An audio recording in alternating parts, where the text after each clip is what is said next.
यहाँ पर सबसे पहले क्या बन रहा है, एक करेक्शन बन रहा है जो कि लॉन्ग टर्म में बड़े टाइम फ्रेम पर, डेली के टाइम फ्रेम पर एक करेक्शन बन रहा है जो कि ए बी और सी के फॉर्म में बन रहा है। वेव फर्स्ट से ऊपर होगी, वेव फर्स्ट के नीचे कभी नहीं होगी। यानी जो वेव फर्स्ट का टॉप जो बना होगा, वेव थर्ड हमेशा उस टॉप से ऊपर होनी चाहिए। तो यहां देखिए 61.8% जो टारगेट यहाँ क्या रखेंगे, 100%। तो अगर इसको 100% जाना है तो इसमें कितने मूव आने चाहिए, 5 मूव्स आने चाहिए कम से कम, मिनिमम 5 मूव्स आने ही चाहिए। ये 1 2 3 4 5 ये इंपल्स का 100% क्राइटेरिया फुलफिल कर रहे हैं। 5 मूव्स आए हैं, वेव थर्ड सबसे छोटा नहीं है, वेव थर्ड 1 के ऊपर। दोस्तों प्रणाम सभी को, स्वागत है आप सभी का। दोस्तों आइए एक बार हम लोग निफ्टी पढ़ लेते हैं। निफ्टी में क्योंकि इधर काफी अच्छा, आज भी काफी अच्छा मूव देखने को मिला है, एक अच्छा डाउन साइड देखने को मिला है। तो एक बार निफ्टी को एनालाइज कर लेते हैं और देखते हैं कि कल हमें क्या मूव निफ्टी में मिल सकता है। आज की क्लास बहुत इंटरेस्टिंग होने वाली है, तो थोड़ा सा आप लोग ध्यान दीजिएगा क्योंकि मैं आज कुछ और नया बताने चाहता हूं। देखिए ये सामने जो आप चार्ट खुला है, ये निफ्टी का ही चार्ट है। तो पहले मैं बात करता हूं पहले हम लोग ने क्या पढ़ा था और अब क्या नया मूवमेंट हो सकता है निफ्टी में। तो अगर आप पुराना वीडियो देखेंगे तो यहां पर हमने ए बी और हमने मार्किंग किया था कि अब निफ्टी हमारा सी में जा रहा है, निफ्टी हमारा सी में जा रहा है। और मैंने हमेशा बोला है सी का मतलब इंपल्स होता है। करेक्शन में भी इंपल्स भी बनता है और करेक्शन भी बनता है। फॉर एग्जाम्पल इंपल्स में अगर हम वेव बी की बात करें तो वेव बी हमेशा करेक्शन में करेक्टिव वेव होगी। यानी करेक्शन में भी वेव बी करेक्टिव वेव होगी, लेकिन करेक्शन में वेव सी इंपल्स वेव होगी। इंपल्स का मतलब जो ट्रेंड डिसाइड करे, जिसमें 5 मूव्स आए। तो जब भी कोई करेक्शन बन रहा होता है उसमें वेव सी जो होती है, चाहे वो कोई भी करेक्शन बने, चाहे वो जिगजैग बने, चाहे वो फ्लैट करेक्शन बने, वेव सी जो होती है वो हमेशा क्या होगी, इंपल्सिव मूव देगी। यानी उसमें 5 मूव होंगे, होंगे ही होंगे। तो यहां पर अगर हम देखें, हमारा ए यहां पर बना, बी यहां पर बना, अब जो सी जा रहा है ये हमारा क्या होगा, करेक्ट इंपल्सिव मूव में जाएगा। यानी इसके अंदर भी 5 मूव हमें मिलेंगे। तो 5 मूव कैसे मिलेंगे, ये देखिए, ये हमारा 1 बना था, 2 बना था। अब जो जा रहा है निफ्टी ये 3 में बनेगा, 4 बनेगा, 5 बनेगा। इस तरह से ये हमें 5 मूव यहां पर देखने को मिलेंगे। लेकिन ये 1 बन गया और ये 2 बन गया, तो फिर ये जो अप साइड बना, ये जो अप मूव बना, क्या हम इसे 3 काउंट कर लें? और ये जो डाउन साइड आ रहा है क्या हम इसे 4 काउंट कर लें? देखिए बिल्कुल किया जा सकता है, लेकिन फिलहाल मैं इस काउंटिंग को प्रेफर नहीं करूंगा। फिलहाल मैं इसको 3 का 1 और 3 का 2 काउंट करूंगा यहां पर, क्योंकि वेव 3 आपको पता है इंपल्स होती है, तो वेव 3 भी हमेशा 5 मूव्स में ऊपर जाएगी। यानी अगर हम एक लॉन्ग वेव को सब वेव में डिवाइड करें, इसको मैं थोड़ा और आसानी से, थोड़ा और अच्छे से बताने की कोशिश करता हूं। तो देखिए यहां पर सबसे पहले क्या बन रहा है, एक करेक्शन बन रहा है जो कि लॉन्ग टर्म में, बड़े टाइम फ्रेम पर, डेली के टाइम फ्रेम पर एक करेक्शन बन रहा है जो कि ए बी और सी के फॉर्म में बन रहा है। सी एक इंपल्सिव वेव होती है, यानी सी में आने वाले मूव क्या होंगे, करेक्टिव वेव होंगे, सॉरी इंपल्सिव मूव होंगे, यानी 5 मूव्स होंगे सी में आने वाले मूव्स। अब वो जो सी में 5 मूव्स आएंगे, उन 5 मूव्स में भी वेव 1, वेव 3 और वेव 5 ये क्या होंगे, इंपल्सिव होंगे। यही वेव्स का नेचर है, यानी इनमें जो मूव्स आएंगे वो भी 5 मूव्स में ही आएंगे, वेव 1 में, वेव 3 में और वेव 5 में। तो यहां पर अगर हम देखें, जो वेव 3 बन रहा है अभी के लिए, इसको मैं कैसे काउंट कर रहा हूं, इसको मैं काउंट कर रहा हूं, ये वेव 3 का 0.0 है, ये 0.1 है, और ये जो बन रहा है 0.2 3 4 5, ये इस तरह से आगे जाएगा।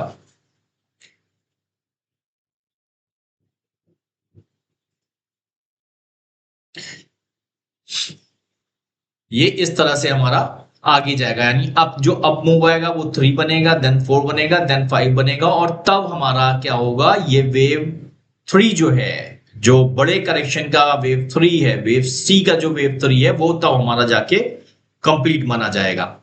कितना जा सकता है ये, तो देखिए अगर मैं वेव 3 निकालूं कितना जा सकता है, तो जो जहां से हमारा वेव सी शुरू हुआ है, यानी वेव बी का लास्ट पॉइंट, वहां से क्या करेंगे, वेव 1 पर, जो वेव थर्ड का वेव 1 है वहां पर, और उसके बाद जहां पर हमने पॉइंट 2 मार्क किया है वहां पर, जब हम ऐसे एक एक्सटेंशन अप्लाई कर देते हैं तो मिनिमम टारगेट कितना होगा यहां पर, 100%। देखिए किसी भी वेव का अगर इम्पल्सिव है, मिनिमम टारगेट क्या होता है, 61.8%। क्या होता है मिनिमम टारगेट, 61.8%।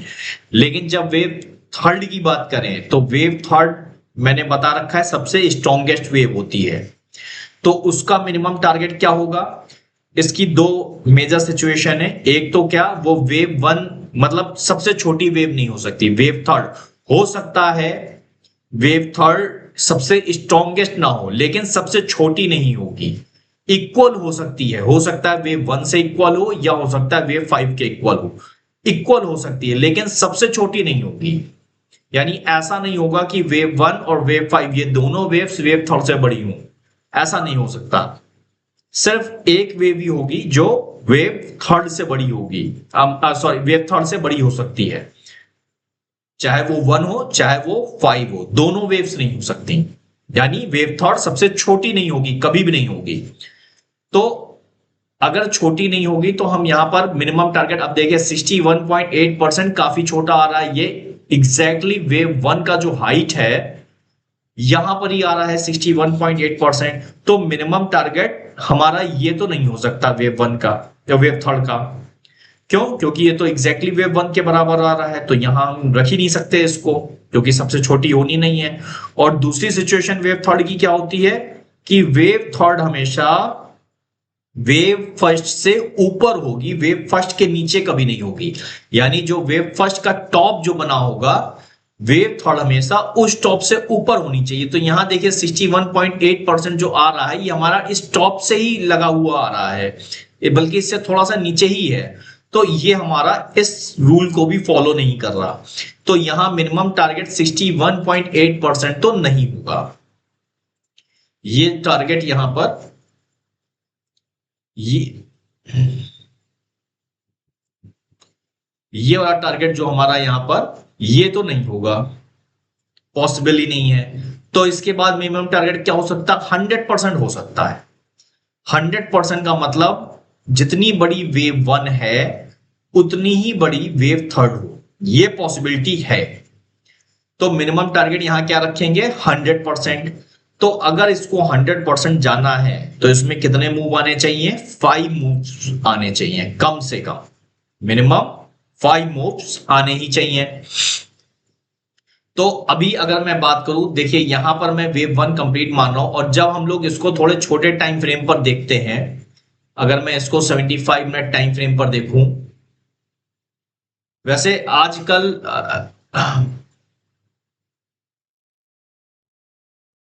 एक बार हम पहले इसको 75 मिनट टाइम फ्रेम पर देख लेते हैं। तो देखिए अगर मैं इसको 75 मेगा टाइम फ्रेम पर देखता हूं, तो यहां पर देखिए जहां पर हमने वेव 1 रखा है जो टॉप बना है, उसके बाद यहां पर हमने इसको ए बी सी की काउंटिंग इस जगह पर की थी, ए बी और सी की काउंटिंग हमने यहां पर की थी। तो मैंने आपको क्या बोला, सी में हमेशा कितने मूव आएंगे, सी में हमेशा 5 मूव सी आएंगे। तो एक बार हम चेक करेंगे 5 मूव हमारे बी के बाद कहां कंप्लीट हो रहे हैं। तो देखिए 1 2 3 4 5, अगर इस अकॉर्डिंग देखें तो ये हमारे 5 मूव्स कंप्लीट हो रहे हैं। लेकिन क्या हम इन्हें रख सकते हैं, क्या ये एक्चुअल में इंपल्स है, तो क्या करेंगे हम एक बार चेक जरूर कर लेंगे, वेव बी से लेकर वेव 1 को नाप लेंगे और देखेंगे क्या वेव थर्ड रूल फॉलो कर रहा है। हाँ, वेव थर्ड वेव वन से बड़ा है, यानी वेव थर्ड सबसे छोटा तो नहीं है। और वेव थर्ड जो हमने यहां रखा है ये हमने वन से नीचे रखा है, क्योंकि अभी यहां पर मार्केट डाउन साइड में है, तो यहां पर हमें क्या देखना है, वन को क्रॉस करना चाहिए। वन ये है, इसको क्रॉस करके ये यहां पर क्या, तो ये 1 2 3 4 5 ये इंपल्स का 100% क्राइटेरिया फुलफिल कर रहे हैं। 5 मूव्स आए हैं, वेव थर्ड सबसे छोटा नहीं है, वेव थर्ड वन के ऊपर बना हुआ है। एक और क्राइटेरिया क्या होता है, वेव वन यानी वेव टू का जो स्टार्टिंग पॉइंट है वो टेरिटरी क्रॉस ना करे। तो यहां पर देखिए इसने क्रॉस भी नहीं किया है, तो ये 100% एक इंपल्स यहां पर बना है। फिर बात आती है इंपल्स अगर यहां बन गया, अब यहां पर ही मैंने आपको बोला इसको थोड़ा सा ध्यान से समझिएगा, ये थोड़ा सा हो सकता है नया टॉपिक हो आपके लिए। वेव फिफ्थ अगर यहां कंप्लीट हो गया, यानी ये करेक्शन एबीसी जो बन रहा था अगर वो यहां कंप्लीट हो गया, एबीसी का मतलब वो करेक्शन कंप्लीट हो चुका है, फिर ये जो अब मूव आके डाउन साइड गया ये क्या है, ये जो दोबारा अप मूव आया और फिर ये डाउन मूव आ गया, एक्चुअल में ये क्या है, तो ये एक्चुअल में यहां डबल करेक्शन बना रहा है। इसको क्या बोलेंगे, डबल करेक्शन, यानी करेक्शन के बाद प्राइस थोड़ा अप जाता है। डबल करेक्शन में क्या होगा, करेक्शन बना, एबीसी कंप्लीट हुआ, उसके बाद प्राइस एक बाउंस बैक देगा और उसके बाद फिर क्या होगा, प्राइस दोबारा नीचे की तरफ आ जाएगा। इसे कहते हैं डबल करेक्शन। अब ये डबल करेक्शन बना रहा है अगर, तो डबल करेक्शन के भी कुछ रूल्स या गाइडलाइंस होंगे, वो क्या है, तो इसको ध्यान से समझिएगा। हालांकि मैंने पहले भी बताया है लेकिन यहां पर बन रहा है तो मैं आपको फिर से बता देता हूं। डबल करेक्शन में सी को क्या होता है, ए बी सी को हम क्या रखते हैं, इसको हम डब्ल्यू एक्स वाई मानते हैं, यानी कि जो ए बी सी कंप्लीट किया उसको हम क्या रखते हैं, उसको हम डब्ल्यू रखते हैं। जो ऊपर अप मूव आता है उसको रखते हैं एक्स, और जब जो नीचे डाउन मूव आता है इसको रखते हैं वाई। ए बी सी मिला के डब्ल्यू बनेगा, जो अप मूव जाएगा प्राइस दोबारा से वो एक्स बनेगा, और जो डाउन साइड आएगा वो क्या कहलाएगा, वो वाई कहलाएगा। ये है पहला, इसको काउंटिंग कैसे करते हैं वो मैंने आपको बता दिया। अब इसका रूल क्या है, तो देखिए डबल करेक्शन में जो हमारा वाई है, वाई कभी फेलियर नहीं होता है। फेलियर नहीं होता का क्या मतलब है, फेलियर नहीं होता का मतलब y हमेशा w के नीचे होना चाहिए, यानी कि अगर हम a b c मिलाकर यहां पर w इसको मान रहे हैं, यानी ये जो पॉइंट हमारा बन रहा है, ये वाला जो पॉइंट हमारा बन रहा है, अगर ये पॉइंट हम w मान रहे हैं तो y हमेशा इसके नीचे बनेगा, कंपलसरी है, ये रूल है। y हमेशा क्या होगा, इस पॉइंट के नीचे ही बनेगा, इसके ऊपर कभी नहीं हो सकता। यानी ऐसा नहीं हो सकता कि मूव अप गया और उसके बाद वो नीचे आया, इस पॉइंट को टच करके नीचे नहीं गया और इसके बाद ऊपर चला गया, भले ही 5 पैसा से नीचे आए लेकिन नीचे जरूर मिलेगा आपको। एक तो ये रूल हो गया। सेकेंड रूल क्या है, सेकेंड रूल है कि डबल करेक्शन में अगर हम फिबोनाची एक्सटेंशन डालते हैं, इसे भी हम एक्सटेंशन से नापते हैं, तो जब हम यहां एक्सटेंशन डालते हैं कैसे डालेंगे, 0.0 से W पर, W से X पर, मिनिमम टारगेट इसका 61.8% होता ही होता है। मिनिमम टारगेट कितना होगा, 61.8%।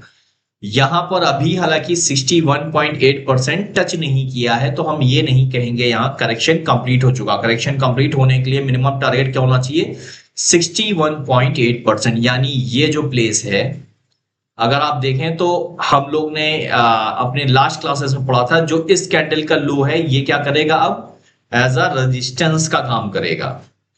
तो और अगर हम 61.8% देखें तो ये एग्जैक्टली इसके पास है, तो मेरे हिसाब से यहां पर अभी प्राइस को मिनिमम 61.8% टच करना ही करना चाहिए, इसके बाद ही ये ऊपर जा सकता है। लेकिन कुछ और संभावनाएं यहां बन रही हैं, अभी हम उसकी बात करेंगे। पहले डबल करेक्शन आप समझ लीजिए, आशा करता हूं ये चीज आपको समझ में आई होगी। दो इसके मेन रूल हैं। पहला रूल क्या है, वाई कभी फेलियर नहीं होगा, यानी W के नीचे ही Y बनेगा। W क्या है, A B C तीनों को मिलाकर एक फाइनल रेटिंग दी जाती है, एक फाइनल मार्किंग की जाती है, उसको कहते हैं W। A B C को मिलाकर बनेगा W। उसके बाद W बनने के बाद, उसके बाद जब प्राइस अप जाता है तो उसको बोलते हैं X। इसे हम काउंट नहीं कर सकते, X कभी आप काउंट नहीं कर सकते। X की यही खासियत है कि वो किसी भी पैटर्न में बन सकता है, उसका कोई लेंथ एग्जैक्टली फिक्स नहीं है। लेकिन अगर X बना है तो उसके बाद प्राइस नीचे जरूर आएगा। और वो कितना नीचे जाएगा, वो पिछले जो W बना है W से नीचे जाएगा। भले ही वो 5 पैसा नीचे जाए लेकिन W से नीचे जाएगा। मिनिमम टारगेट 61.8%, यानी अगर 61.8% W के ऊपर आ रहा है, आप चार्ट पे देखिए, अगर ये यहां पर है, मान लीजिए X यहां तक चला आता, ये प्राइस यहां तक आ जाता, तो 61.8% W हमारा ये लाइन बन रही, 61.8% यहां बन रहा है। इसका मतलब ये क्या हो जाता, ये गलत फुलफिल नहीं करता क्राइटेरिया। तो उस केस में क्या होता, प्राइस को कम से कम W के नीचे तो आना ही चाहिए, तब भी ये W के नीचे मिलता ही मिलता। और इनकेस अगर 61.8% अभी टच नहीं हुआ है और प्राइस W के नीचे आ गया है, तो क्या करेगा, मिनिमम 61.8% टच करेगा ही करेगा। ठीक है, तो यहां पर मेरी एक्सपेक्टेशन है कि थोड़ा सा ही दूरी रह गई है। अगर आप यहां पर देखें 50% ऑलरेडी ये क्रॉस कर चुका है, अगला टारगेट 61.8% ही है। और ये जो 61.8% है, हालांकि ये जो रेजिस्टेंस जोन है इससे थोड़ा सा नीचे आ रहा है। तो दो सिनेरियो यहां पर हो सकते हैं। एक सिनेरियो क्या हो सकता है, कल को हो सकता है थोड़ा सा गैप डाउन खुल जाए या प्राइस खुलते ही एकदम से इसको टच करे, क्योंकि अगर आप देखें बहुत दूरी है नहीं, कुछ 50 पॉइंट का, लगभग 50 पॉइंट का भी पूरा डिफरेंस नहीं है, क्योंकि 154 पर मार्केट बंद हुआ है और 120 के आसपास लगभग हमारा 61.8% आ रहा है। तो हो सकता है कल एकदम मार्केट अगर एग्जैक्ट यहां पर भी खुलता है, आज की क्लोजिंग पर भी कल मार्केट खुलता है, तो भी हो सकता है प्राइस क्या हो, इसको टच करके और ऊपर बाउंस कर जाए। एक तो ये पॉसिबिलिटी है, उसको बोलेंगे ओवरलैप। क्योंकि मैंने आपको बताया था कि ये एज अ रेजिस्टेंस, ये वाला जो पॉइंट है हमारा, ये पॉइंट हमारा एज अ रेजिस्टेंस काम करेगा। इस वाली कैंडल का जो लो है अब क्या करेगा, एज अ रेजिस्टेंस काम करेगा। तो एक तो ये पॉसिबिलिटी है कि ओवरलैपिंग बनाकर इसको क्रॉस करके 61.8% अचीव करके और वापस ऊपर रिटर्न कर जाए, तो हम उसको ओवरलैपिंग बोलेंगे। उसको हम ये नहीं बोलेंगे कि प्राइस यहां पर क्रॉस हुआ था। यह मैंने पहले भी आपको बताया है। क्रॉस होने के लिए कंपलसरी है इसके नीचे क्लोजिंग दे, है ना। क्लोजिंग दे मतलब, हाँ, इसके नीचे क्लोजिंग दे। क्लोजिंग दे मतलब प्राइस इसके नीचे जाके कोई कैंडल क्लोज हो और उसके बाद वहां पर सस्टेन करे। क्योंकि एक कैंडल क्लोज हो, दूसरी कैंडल उसके ऊपर चली जाए, तो वो ओवरलैपिंग में ही काउंट होता है। यानी विग बनाकर ऊपर चला जाए या फिर क्लोजिंग दे और नेक्स्ट कैंडल ऊपर चली जाए, ये दोनों क्या कहलाता है, ये ओवरलैपिंग में ही काउंट होता है, इसको ब्रेक नहीं बोलते। तो या तो एक संभावना ये है, इसको टच करके ऊपर चला जाए, ये हो सकता है कोई कैंडल नीचे आए और थोड़ी देर रुक के ऊपर चली जाए, एक ये संभावना है। ठीक है, दोनों एक ही बात हुई। दूसरी सिचुएशन क्या हो सकती है, दूसरी सिचुएशन हो सकती है कि यहां को ब्रेक करके, इसको ब्रेक करके नीचे सस्टेन करे। अगर नीचे सस्टेन करता है तो पूरे चांस हैं ये जो हमारा गैप है इसको फुलफिल करेगा। मैं एक बार यहां पर डिलीट कर देता हूं सारी, एक बार रेटिंग हटा देता हूं।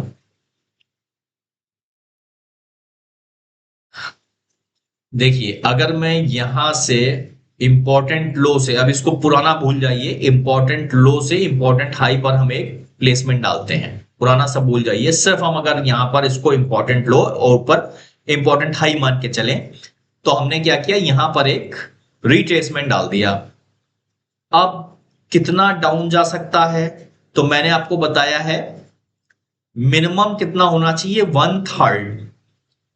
इसके पहले जब हम बात कर रहे थे, जब प्राइस यहां पर चल रहा था, तो मैंने क्या बोला था, मिनिमम 1/3 होना चाहिए, यानी यहां तक मिनिमम आना चाहिए, आ चुका है। सी अचीव कर चुका है ऑलरेडी, 61.8% का वो वाला टारगेट भी हमारा यहां पर ऑलरेडी अचीव हो चुका था। प्राइस दोबारा ऊपर गया, फिर नीचे आया। अब क्या पॉसिबिलिटी हो सकती है, देखिए 50% को क्रॉस कर चुका है, तो पॉसिबिलिटी हो सकती है कि ये 61.8% टच कर जाए, क्योंकि यहां पर अगर आप देखें तो गैप भी फिल हो जाएगा, गैप यहां पर फिल हो रहा है, और ये हमारा एक गोल्डन रेशियो भी कहलाता है। और डबल करेक्शन क्योंकि बन रहा है यहां पर, WXY बन रहा है यहां पर, देखिए ये W, ये X और ये Y बन रहा है, तो पूरे चांस है कि Y यहां पर आकर फुलफिल इसको कर दे और गैप हमारा फिल कर दे। दूसरी पॉसिबिलिटी ये हो सकती है। मुझे क्या ज्यादा चांस लग रहा है, मुझे चांस ज्यादा लग रहा है क्योंकि 50% अगर या तो मार्केट यहां से तुरंत कल रिवर्स कर जाए तब तो ठीक है, लेकिन अगर वो 61.8% जो पहले हमने WXY वाला 61.8% कैलकुलेट किया था, ये वाला जो ये 61.8% कैलकुलेट किया था, ये आ रहा है मिड में।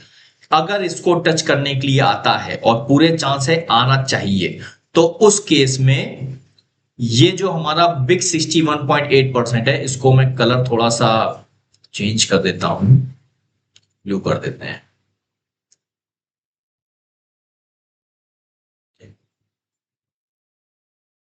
तो इस केस में ये वाला जो हमारा 61.8% है, जो गैप फिल करने पर भी आ रहा है, इसको टच करने की पूरी पॉसिबिलिटी है।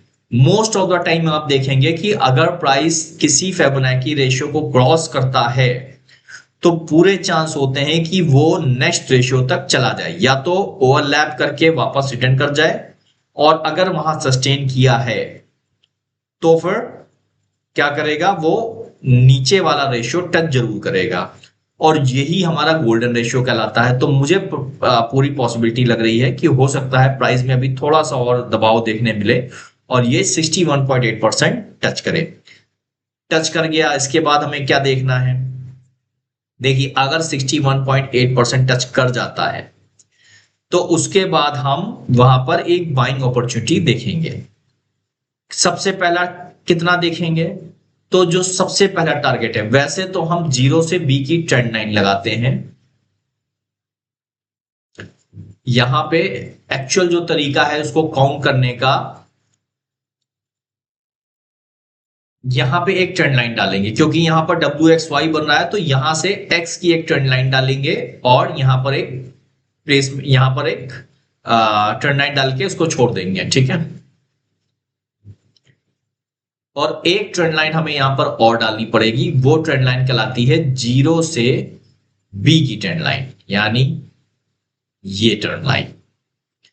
तो देखिए अगर प्राइस 61.8% यहां आता है और यहां पर कोई हमें रिवर्सल सिग्नल मिलता है, तो प्राइस को सबसे पहले ये वाली ट्रेंड लाइन और देन ये वाली ट्रेंड लाइन क्रॉस करना पड़ेगा। उसके बाद ही हम कंफर्मेशन में आ पाएंगे कि हमारा जो अप प्राइस जाएगा वो इंपल्स मूव में जाएगा। कितने टाइम में क्रॉस करना पड़ेगा, तो देखिए जितने समय में सी बनता है उतने ही समय में प्राइस को क्रॉस करना चाहिए, या यहां पर अगर हम WXY की बात करें, तो जितने समय में Y बन रहा है उतने टाइम में 0 से X की ट्रेंड लाइन क्रॉस कर जाए, प्राइस यानी उसके ऊपर क्लोजिंग दे दे। दूसरा, 0 से जो B की ट्रेंड लाइन है, जितने टाइम में B के बाद का मूवमेंट आया उतने ही समय में 0 से B की, उससे कम समय में, एक्चुअली उतने समय में नहीं, उससे कम समय में 0 से B की ट्रेंड लाइन को क्रॉस कर जाए, तो फिर हम मानेंगे कि प्राइस इंपल्स में चलना शुरू हो चुका है। तो अभी हमें क्या वेट करना है, 61.8%। मैं फिलहाल 61.8% आने का वेट करूंगा। अगर यहां पर मुझे कोई ट्रेंड रिवर्सल पैटर्न मिलता है, तो मेरा जो पहला टारगेट होगा देखिए ये एक चीज और बता रहे हैं, डबल करेक्शन जैसे बनता है उसके आगे एक फर्दर करेक्शन और बनता है जिसे हम कहते हैं ट्रिपल करेक्शन। तो जैसे मैंने अभी आपको बताया कि डबल करेक्शन को WXY में काउंट करते हैं, वैसे ही ट्रिपल करेक्शन को WXY XZ में काउंट करते हैं। इसमें भी एक x बनता है, WXY XZ, WXY XZ, यहां पर भी एक x बन रहा है, y के बाद अगेन x बन रहा है। तो अगर वो अगेन x बनेगा तो कितना हो सकता है, जो प्रीवियस वाला x बना है उतनी ही हाइट हम वहां पर भी ले लेते हैं। यानी ये जो x हम जिसे मान रहे हैं फिलहाल, इसको काउंट कर लेंगे, इसको उठा के हम नाप लेंगे, और यहां से जब अगर 61.8% से रिटर्न लेता है तो हम उसको जहां पर भी रिटर्न हमें मिलेगा वहां से ऐसे प्लेस कर देंगे। सबसे पहला टारगेट क्या होना चाहिए, ये होगा। अब अगर इंपल्स में जाना है तो प्राइस को सबसे पहले एक्स की हाइट को क्रॉस करना पड़ेगा, उसके बाद क्या होगा, ट्रेंड लाइन को क्रॉस करना पड़ेगा। कई बार एक्स लंबा होता है, मतलब कई बार यहां पर एक्स थोड़ा छोटा है तो यहां पर हम पहले एक्स की ट्रेंड लाइन ले रहे हैं। कई बार क्या होता है, एक्स इतना बड़ा होता है कि वो लाइन ट्रेंड लाइन के ऊपर आता है, तो उस केस में हम क्या काउंट करेंगे, पहले ट्रेंड लाइन काउंट करेंगे। लेकिन यहां पर क्या है, यहां पर हम पहले क्या काउंट कर रहे हैं, यहां पर हम एक्स की हाइट काउंट कर रहे हैं, क्योंकि यहां पे एक जीरो से वाई की जो ट्रेंड लाइन, जीरो से एक्स की जो ट्रेंड लाइन है वो देखिए इसके नीचे है। तो पहले तो आके इसको टच करेगा, कहां तक टच करेगा, तो ऊपर, मतलब इसको अगर क्रॉस करता है तो कहां तक जा सकता है, एक्स की हाइट तक, और उसके बाद वहां से रिटर्न ले सकता है। लेकिन अगर उसको क्रॉस कर गया तो फिर ये वाली ट्रेंड लाइन हमारे लिए बहुत ज्यादा इंपॉर्टेंट हो जाएगी। और अगर प्राइस इसको क्रॉस किया तो इसका मतलब है प्राइस हमारा इंपल्स में चलना शुरू हो गया है, यानी कि जो वेव सी का वेव थर्ड में वेव प्राइस चलना शुरू हो चुका है। वेव सी का वेव थर्ड का वेव थर्ड है ना,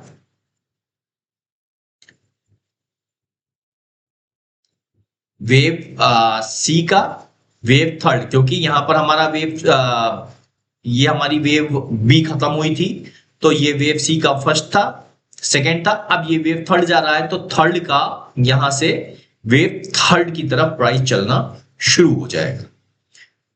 कितना टारगेट, जो मैंने आपको पहले बताया, मिनिमम टारगेट क्या होगा, यहां पर मिनिमम टारगेट 100% होगा, यानी वेव वन का जितना प्राइस चला उतना ही। यानी अगर प्राइस इंपल्स में चलना यहां से शुरू हो जाता है तो कितना होगा, जहां पर भी हमें 61.8% मिल रहा था वहां से ऐसे छोड़ेंगे तो 100% लगभग यहां तक आना चाहिए। ठीक है, ये थी निफ्टी की एनालिसिस।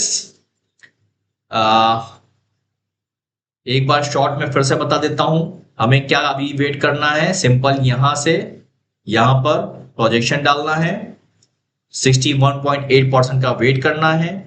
यहां पर अगर प्राइस आता है और कोई ट्रेंड रिवर्सल पैटर्न हमें यहां मिल जाता है तो इस हाइट को हमें वहां पर प्लेस कर देना है, और इस हाइट तक का पहला टारगेट मिनिमम हमें लेना है। प्राइस अगर इसके ऊपर क्लोजिंग दे रहा है, अच्छे से इसके ऊपर क्लोज दे रहा है, तो हमें क्या करना है, जीरो से बी की ट्रेंड लाइन का के क्रॉस होने का वेट करना है। कितने समय में, जितने समय में सी बना था हमारा, यानी यहां से बी से लेकर सी तक की काउंटिंग कर लेंगे। यहां से यहां तक की 21 बार आ रहा है, 21 बार में ही इसको क्रॉस करके ये ट्रेंड लाइन काट के ऊपर चले जाना चाहिए, जीरो से बी की ट्रेंड लाइन क्रॉस करके ऊपर चले जाना चाहिए। अगर चला जाता है तो इसका मतलब प्राइस इंपल्स में चलना शुरू हो चुका है और हम अब उस 100% टारगेट का वेट करेंगे। एकदम से नहीं जाएगा, इसमें भी वेव्स बनेगी। जैसे अभी ये वेव 3 की 2 बन रही है, जब वेव 3 की 3 बनेगी तो उसमें भी 1 2 3 4 5 बनेगा, क्योंकि वो भी इंपल्स होगी। तो अगर आप चाहें तो जब 1 2 3 4 5 बन रहा हो काट सकते हैं, अगर आप चाहें तो उसको 100% तक होल्ड भी कर सकते हैं। ठीक है, ये था निफ्टी के एनालिसिस। आइए एक बार गोल्ड देख लेते हैं। तो गोल्ड में देखिए, अगर लास्ट टाइम याद हो क्लास आपको, जो मैंने YouTube पर जो वीडियो बनाया था, तो उसमें देखिए हमने क्या बात किया था। मैंने यही बोला था उस समय कि ये जो टॉप हमारा बना है, इसको प्राइस उस समय क्रॉस कर गया था, और मैंने बोला था कि प्राइस यहां पर क्रॉस कर गया है, लेकिन मुझे अच्छा तब लगेगा जब प्राइस यहां पर आकर कुछ समय सस्टेन करे और उसके बाद कोई रिवर्सल पैटर्न दे, क्योंकि प्राइस ऑलरेडी इतना मूव कर चुका है। और अगर आप यहां पर देखें तो 3-4 कैंडल में यहां से यहां आने में प्राइस ने काफी समय यहां पर खर्च कर दिया, लेकिन यहां से ऊपर जाने में बहुत तेजी से गया। जब आप कहीं बहुत तेजी से जा रहे होते हैं तो क्या होता है, थक जाते हैं। थक जाते हैं, दो ऑप्शन रहते हैं, या तो आप उसके आगे अपनी जर्नी कंटिन्यू कर सकते हैं, या तो फिर कुछ समय रेस्ट कर सकते हैं। अगर आपको आगे जाना है, जर्नी आपकी अच्छे से पूरी करनी है, तो आप क्या करेंगे, वहां पर रेस्ट करना ज्यादा प्रेफर करेंगे, उसके बाद आगे जाना प्रेफर करेंगे।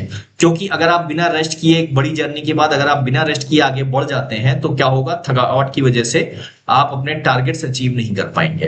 हो सकता है जहां आप नई जगह जाना चाह रहे हैं, आप बाद में इतना थकान फील करें या इतनी थकावट फील करें, इतना थक जाएं कि आप आगे की जर्नी कंटिन्यू ही ना कर पाए। तो बेहतर क्या है, जब फर्स्ट डेस्टिनेशन में पहुंच गए, वहां पहुंच के हमें क्या करना है, थोड़ा वेट करना है, थोड़ा सा रेस्ट लेना है।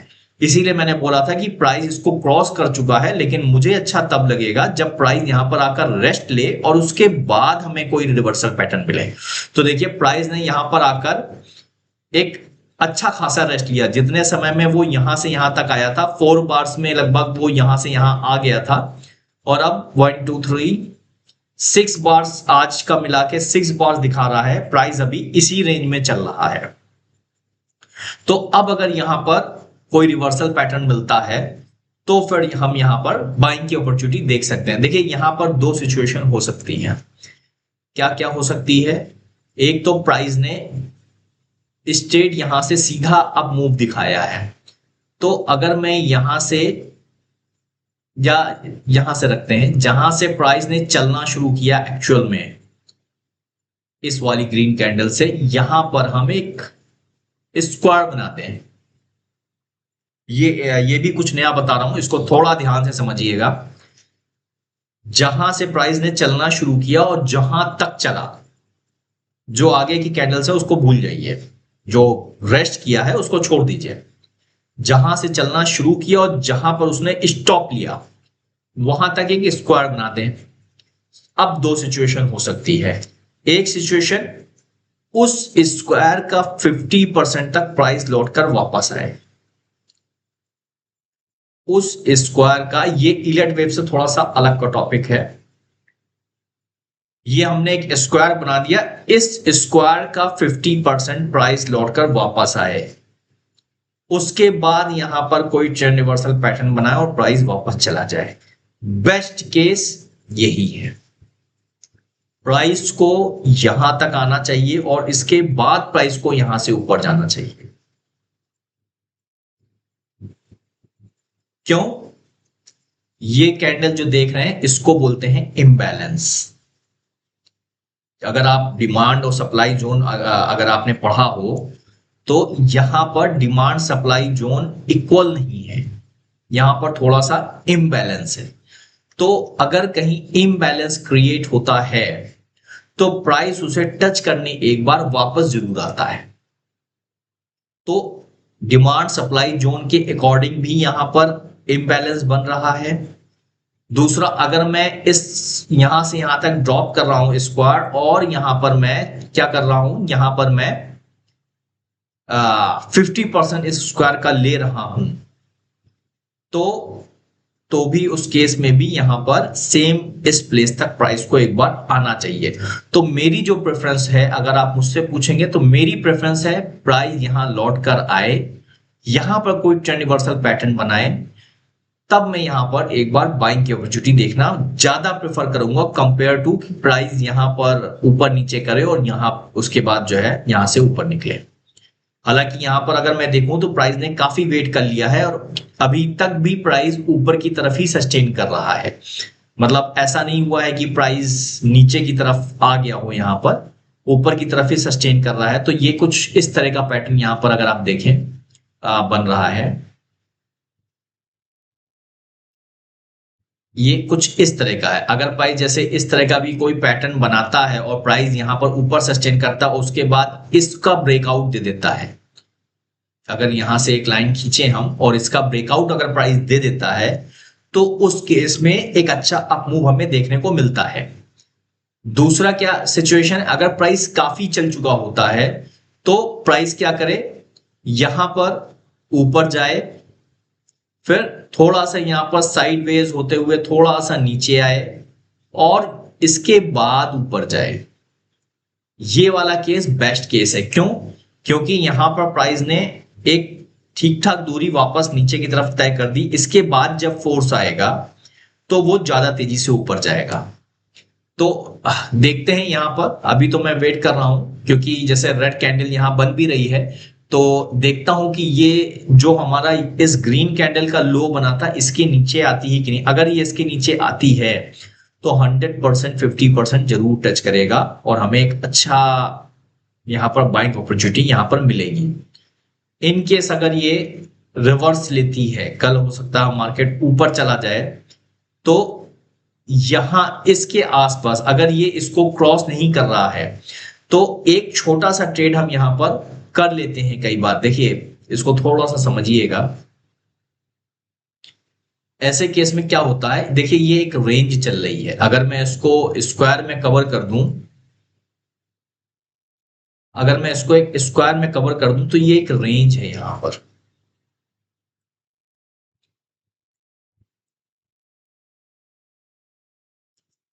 प्राइस एक रेंज में चल रहा है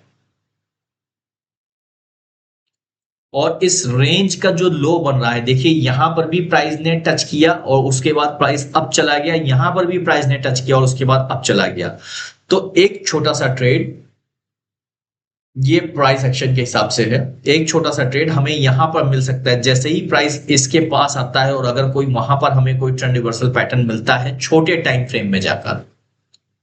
ठीक, ये कंपलसरी है छोटे टाइम फ्रेम में जाकर। देखिए अब अभी जो हम देख रहे थे, जो रेंज देख रहे थे, अभी मैं बड़ा वाला स्क्वायर यहां पे अभी हटा देता हूं। ये देखिए, अब यहां पर देखिए हमें एक स्क्वायर मिल रहा है इस रेंज का।